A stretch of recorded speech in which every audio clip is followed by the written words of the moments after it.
এই জুবিন হল হুলাৰ ভাই মূলা, তাক যোনে যি কয় তাকে কৰে। চামগানু মহন্তৰ ইনকাম সেই জুবিনেই।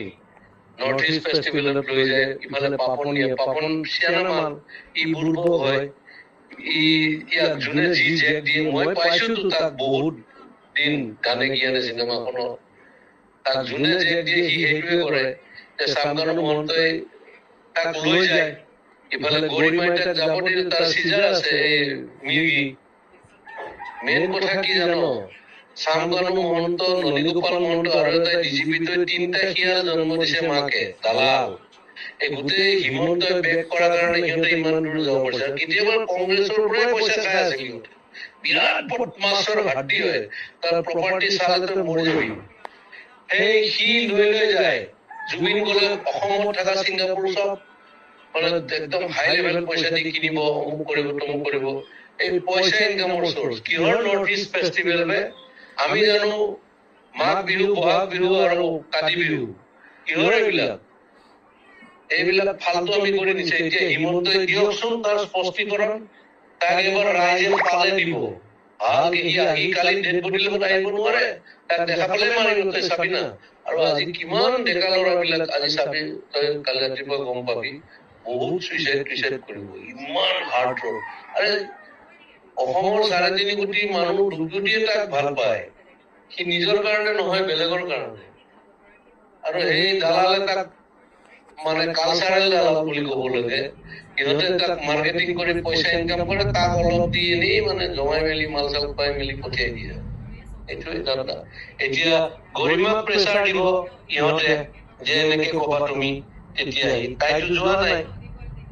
অৰিজিনেল কথাটো এয়া বহুত বহুত এয়া আছে, মানে কি কম আৰু, তাক মাৰা প্লেনো হ'ব পাৰে, কিবা হ'ব পাৰে, কি হ'ব পাৰে, চব দালালি পইচাৰ ধান্দা। অসমখন শেষ। এটা কি অনুষ্ঠান আছিলতো, তাৰ গান, এই লাষ্ট চিনেমাখনৰ ভাইমন্দাৰ গানটো সি কি চলিত বনাইছে, এই বেমাৰী অৱস্থা, তাৰ পটাছিয়াম কম থাকে, কিবা কম থাকে। এই নেম কেয়াৰৰ ডক্টৰজনে কৈছেতো এনেকুৱা এনেকুৱা কথা, পানীত যাব নালাগে, তাৰ এয়া আছে, এই চিজাৰ আছে, এইবিলাক মানে কি কবি আৰু। ই চামগানু মহন্তই চেছ কৰি দিছে গোটেই অসম, আধাৰ উঠিছে সিহঁত। হিমন্তই লুটা বুলি কয় নহয়, হিমন্তই এনেকুৱা চান্স যে ডিজিপিটো কিনি আছে, চোৰটো এটা সি খালে পেটলাটো, আৰু মাজতো ননীগোপাল মহন্ত এইটো কি বনাই দিছে। আৰু এইটো ই প্ৰথমতে জিঅ' টিউব দি পেলাই মাৰিলে কোটি কোটি টকা, সেই তেতিয়াৰ দিনতে। এয়া হলে কি কবি আৰু, অসমীয়া মানুহৰ দুৰ্ভাগ্য। আজি দিন আজি বহুত বেয়া লাগিছে মানে। তাৰ গান শুনিয়ে 90 দশকৰ বিলাক ল'ৰা ছোৱালী ডাঙৰ হ'ল।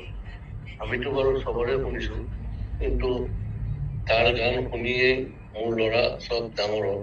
আনকি আমাৰ চাইডত মিস্ত্ৰীয়ে ৰং কৰি আছিল, সিদিনাখন মোবাইলত তাৰ গানেই বজাই আছিল। এই তেনেকুৱা কথা আৰু কি কৰিবি ক, দুৰ্ভাগ্য। সিও বেপৰোৱা মানুহ, সিও মানে এনেকুৱা, সেইকাৰণে হ'ল আৰু। এই 50 মাইকেল জেকচন 50ত মৰিল, 52 মৰিল, কিছু কুমাৰ 58ত মৰিছিল। এনেকুৱা আৰু উপায় নাই আৰু, মৃত্যুৱে যাক লৈ যায়। বাকী চব মানে কি কবি আৰু, কৈ লাভ নাই। মুঠৰ এই চামগানু মহন্ত বোলাটো ৰাইজৰ মাজত এৰি দিব লাগে, কেলা কোবাই কোবাই মাৰিব লাগে।